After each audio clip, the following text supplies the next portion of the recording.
Greetings everyone. Well, been a while since I did an update video, and well, as you know, I've been deathly ill for the past little while. I've actually been better for the past few days, but just didn't feel like making a video. It's just the way it goes sometimes. But now it is, at the time of this recording, it is December 21st, only 4 days before Christmas. And I realize that most of you are probably really busy with Christmas stuff and don't have time to sit through big, long 20, 30-minute diatribes of me rambling about new DVDs and stuff. Well, given that these are only update videos anyway, I don't really need to go into a lot of depth. And besides, a lot of the stuff that I bought I haven't watched yet because, well, it's just an update. It's not a review. So, yeah, let's keep it more or less short and to the point, but still with a little bit of detail, a little bit of info, and we'll see how it goes. Alrighty, so today on the Multimedia Chronicles, we have some new Sci-Fi acquisitions. We've got 3 Blu-rays and a DVD collection. And that's what we're going to talk about today on the Multimedia Chronicles. Today on the Multimedia Chronicles. I don't know why I keep saying today on the Multimedia Chronicles. Go titles.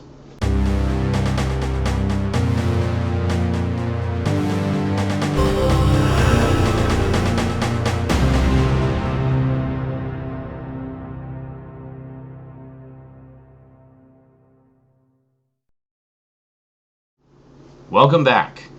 Alrighty, so let's check out what we got here. I guess we'll start with the Blu-rays, because I know there's a lot of Blu-ray fans out there who are dying to know what Blu-rays I got. One is actually all 3 of these are ones that I've been wanting to see for quite a while, but just kept putting off and not getting. Yeah, so let's just say what they are. It's, as usual, late, and I'm tired and punchy, and haven't had dinner yet. It's 2 in the morning. I'll be having dinner shortly. So first up, we got District 9, which is one that I've been wanting to see for a long time. I know there's like limited editions with slip covers and there's steelbooks and stuff, but I just wanted to see the damn movie. And besides, all the on-disc content, to my knowledge, is the same on all editions. So this is just the good old, regular edition, no aliens, with a really boring digital copy disc that expired exactly 1 year ago. When does it expire? It expires... Yeah, digital copy must be redeemed by December 29th, 2010. Yeah. Oh well. Normally I like having the digital copy disc just to have some extra artwork, as you know. But I mean, come on. That's about as dull as you can get. Like, why did you even bother putting ink on that? Anyway, yeah, so... Heard a lot of good things about this movie. I've been wanting to check it out for ages, and well, now I can. This wasn't super cheap or anything. It was basically $20. I should mention I got a bunch of gift cards for Future Shop and Walmart, so did some shopping over the past couple days and went gift card crazy. So yeah, the nice thing about Future Shop is I can use my Best Buy discount there as well, which is pretty cool. So saved a lot of money that way. Alrighty, so in terms of special features, we have deleted scenes, director's commentary, the alien agenda, a filmmaker's log, 3-part documentary, Metamorphosis, the transformation of Wickus, I don't know how to pronounce his name because I haven't seen the movie yet, innovation, acting and improvisation, conception and design, creating the world of District 9, and alien generation visual effects. We also have Blu-ray exclusive features, Joburg from Above, an interactive map of satellite and schematics of the world of District 9. God of War 3, playable PlayStation 3 game demo, and unlock an exclusive making of the game. Cool! I had no idea that was going to be on here. I mean, any extra God of War stuff is okay in my books. Digital copy of the film, whoop-de-doo. Movie IQ, BD Live connects you to access real-time information on the cast, trivia, and more while watching the movie. And more. Ooh, there's more. And I see that a lot of the crew on this was from Lord of the Rings. Like Philippa Boyens was a co-producer. She was one of the screenwriters for Lord of the Rings.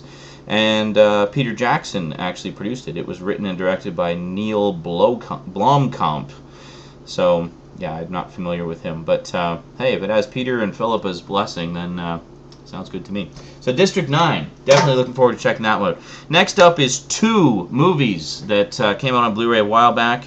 that I've been wanting to get for a long time. I'm a big fan of the TV series of this, and really need to get the collection up to date. I do have the complete collection of the original series and the first 2 of the 4 direct-to-DVD movies that came out shortly before the series returned to television. What else could I be talking about but Futurama, Bender's Game, and Into the Wild Green Yonder. Now, naturally, I wanted to get these both on Blu-ray because this is the high-definition debut of the series. Although, as far as I'm aware, they did do the first 2 movies in high def as well. However, they have yet to put them out on Blu-ray. The only thing that put me off of these and why I didn't get them sooner is because I always saw them for like $30, $35, and I just couldn't bring myself to pay that much for them, especially since I only paid about $20 for each of the 4 volumes of the TV series. And those are jam-packed full of stuff. They got tons of episodes and lots of extras and whatnot, so I thought, you know, I'll get them when they go on sale. Well, now, here it is, 3 years later? Yeah, 2008. So here it is 3 years later, and they finally went on sale. I picked these both up at Future Shop for $10 a piece. Not too shabby at all. I actually just finished watching them today. Awesome stuff. Like, really, really good. I actually really enjoyed both of these a lot. The only one I didn't really care for of the 4 movies was the second one, The Beast with a Billion Backs. I just didn't think that was as funny. But I really enjoyed these 2, and I also really liked Bender's Big Score, which was the first one.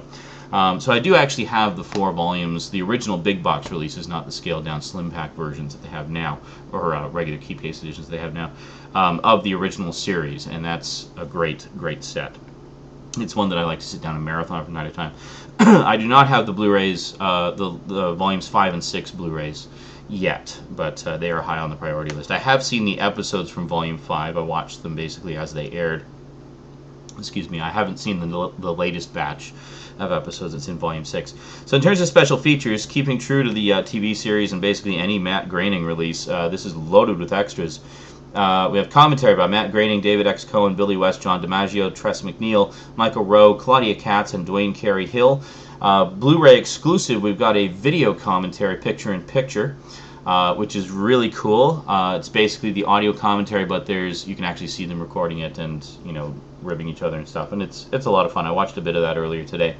Storyboard animatic, Futurama Genetics Lab, crossbreed your favorite characters, D&D and F, Dungeons and Dragons of Futurama featurette, How to Draw Futurama in 83 Easy Steps featurette, 3D models with animator discussion. That's pretty cool, actually, seeing the work that goes into the 3D models of like the vehicles and stuff. A deleted scene. So yeah, there's actually only one deleted scene in this. Blooperama 2, outtakes from Bender's Game. Sadly, a very short featurette, only about not even 2 minutes of outtakes from some of the voice recording sessions. Come on, guys, can you please give us like just 20 minutes of that, because those are so funny. I love those. Bender's anti-piracy warning, which was also really funny. Basically, it's a parody of the old "Would you steal this? Would you steal that?" And Bender is just going like, "Yep, I'd steal that."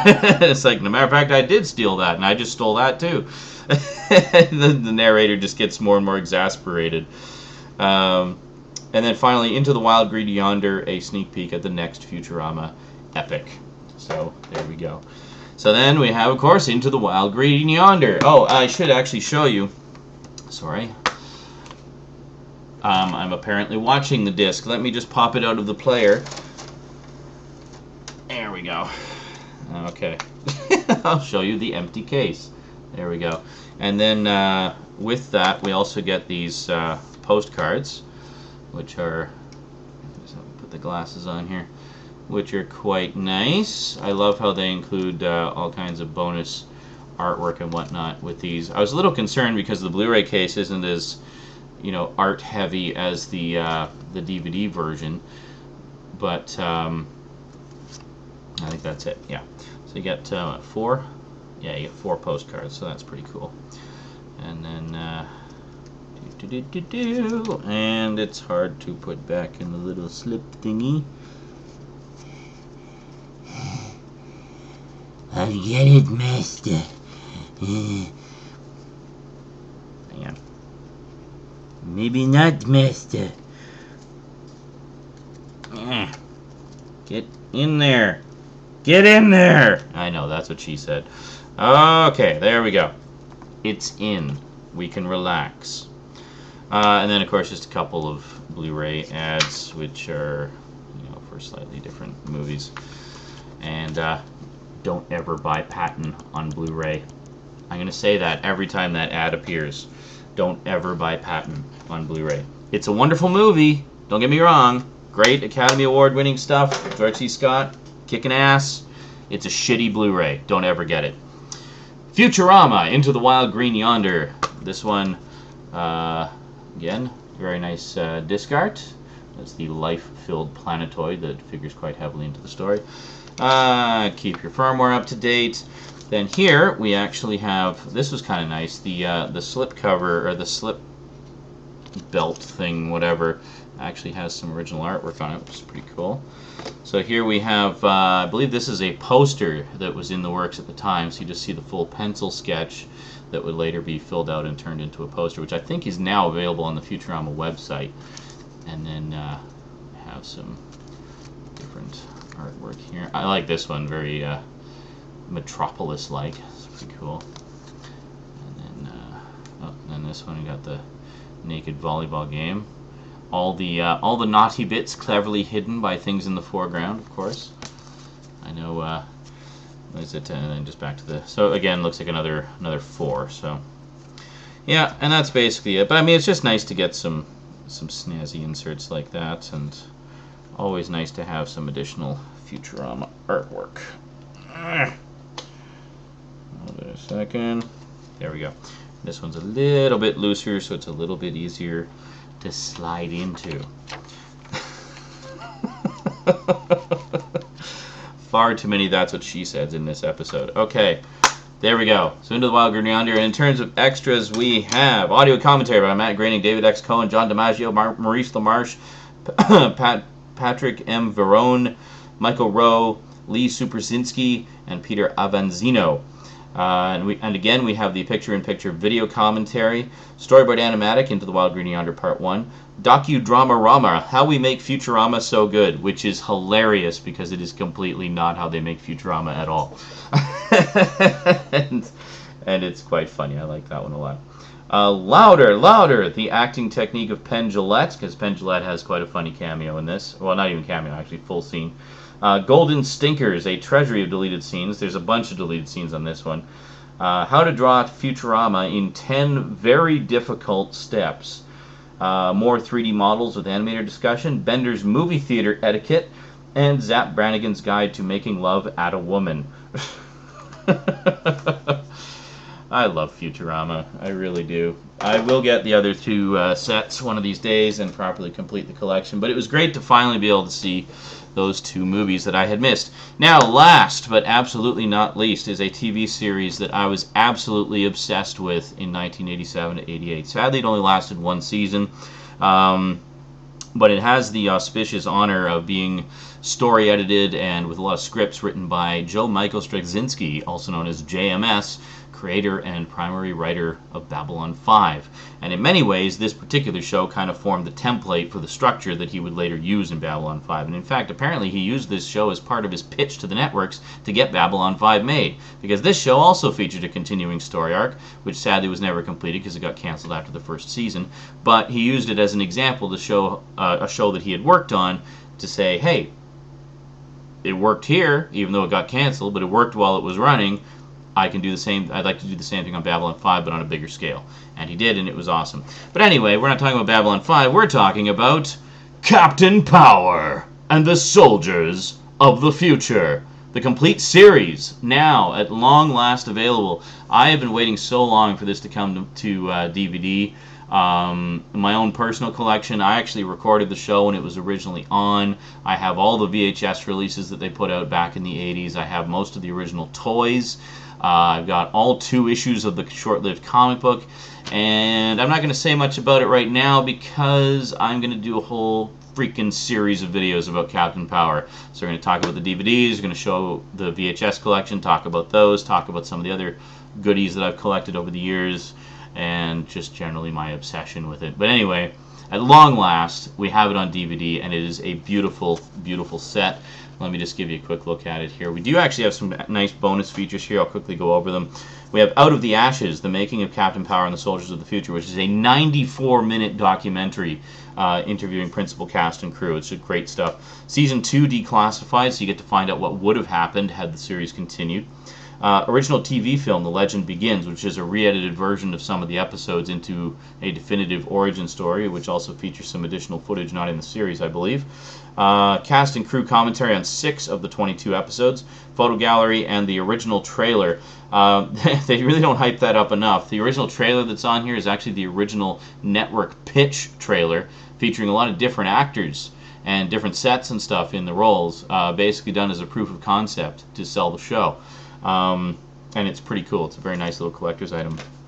So what we have here is a very nice slip cover with this embossed logo, and Drew Struzan, notable comic book artist, did the artwork for the cover here.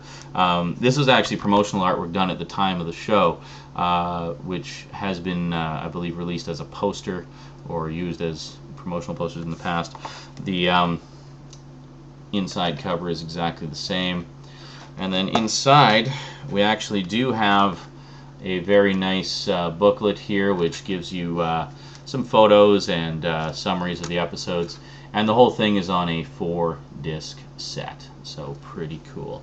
So definitely a welcome addition to the, there we go, to the Sci-Fi TV DVD collection. Yeah, Captain Power and the Soldiers of the Future, a great show, sadly cursed with one of the most ridiculous names for a TV series ever. And we'll just put that right there. Okay. Actually, here, let's flank it with Futurama and put District 9 on top. There we go. That works. Alrighty. Well, 16 minutes, roughly. That's a little bit shorter than usual. Anyway, some very cool additions to the Sci-Fi collection. 2 very serious sci-fi movies, or well, a sci-fi movie, a sci-fi TV show, and 2 animated sci-fi comedies, which are just freaking brilliant. Alrighty, well, that is it from me to you for now. I'm going to go watch some sci-fi. Until next time, thanks for watching, and sayonara.